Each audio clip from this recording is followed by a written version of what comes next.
रूस और यूक्रेन जंग और ज्यादा भीषण होती नजर आ रही है। रूस का यूक्रेन से विनाशक बदला, यूक्रेन के ओडेसा में बारूदी प्रहार, मॉस्को पर हमले का लिया गया बदला।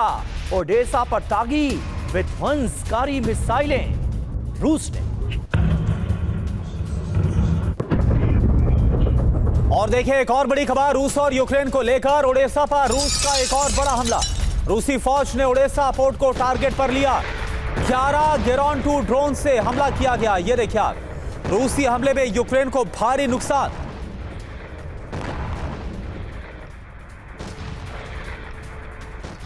और वहीं रूस का निप्रो में भी बारूदी प्रहार देखने को मिल रहा है। रूसी फौज ने ड्रोन से यहां पर अटैक किया है। रूस ने निप्रो पर दागे गेरॉन 2 ड्रोन। निप्रो पर 12 से ज्यादा हमले किए गए। तस्वीरें आप देखिए। रूस ने निप्रो पर दागे हैं 40 से ज्यादा ड्रोन। यूक्रेन से मॉस्को पर हमले का बदला लिया गया। रूसी फौज ने रिहायशी इमारत को टारगेट पर लिया। गोला बारूद डिपो पर भी ड्रोन से हमला किया गया। रूसी फौज ने ड्रोन से अटैक किया गया। तस्वीरें आपके सामने। यूक्रेन से मॉस्को पर जो हमला किया गया था उसका बदला लिया गया। 40 से ज्यादा ड्रोन के जरिए यूक्रेन पर प्रहार। रूसी फौज ने रिहायशी इमारत को टारगेट पर लिया। गोला बारूद डिपो पर भी ड्रोन अटैक किया गया। ये तस्वीरें आप देख पा रहे हैं। तो देखिए मॉस्को का प्रतिशोध। यूक्रेन में 8 जगहों पर विस्फोट। 24 घंटे में क्या क्या हुआ है, कहां कहां हमले हुए। 287 हमले हुए हैं।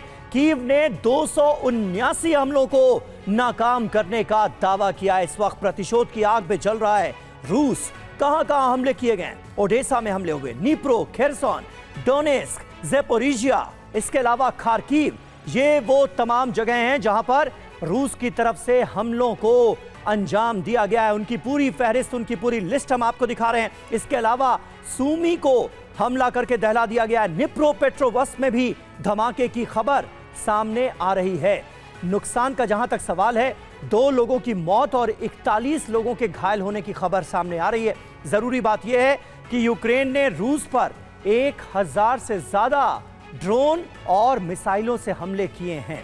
हमारे साथ तमाम खास मेहमान मौजूद हैं। दत्ता सर, किस तरह से आप देख रहे हैं यूक्रेन अचानक इतना ज्यादा आक्रामक कैसे हो गया? पहला सवाल तो ये हर किसी के जहन में आ रहा है, क्योंकि अभी अमेरिका ईरान फ्रंट पर बुरी तरह से फंसा हुआ नजर आ रहा है, और यूक्रेन इतना ज्यादा आक्रामक कैसे?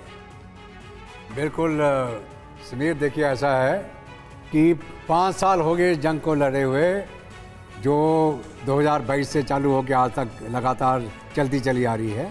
इस जंग के अंदर दोनों तरफ भारी तबाही हुई, भारी नुकसान हुआ, जान माल का हो, फौजियों का हो और मिलिट्री एसेट्स का हो।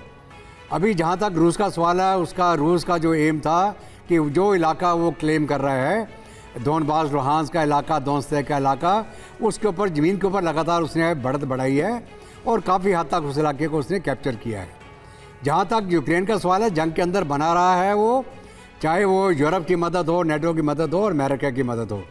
वॉर ऑफ अट्रिशन लड़ रहा है यूक्रेन, और यूक्रेन ने अपनी भी क्षमता जो है जो ड्रोन बनाने की बहुत हद तक उसको उन्नत किया है, और बहुत भारी तादाद में यूक्रेन खुद अपने ड्रोन बना के उनको एग्जीक्यूट कर रहा है। जी। उनके फ्लेमिंगो जो मिसाइल्स हैं, ड्रोन्स हैं, उनकी रेंज भी काफ़ी उसने बढ़ा ली है।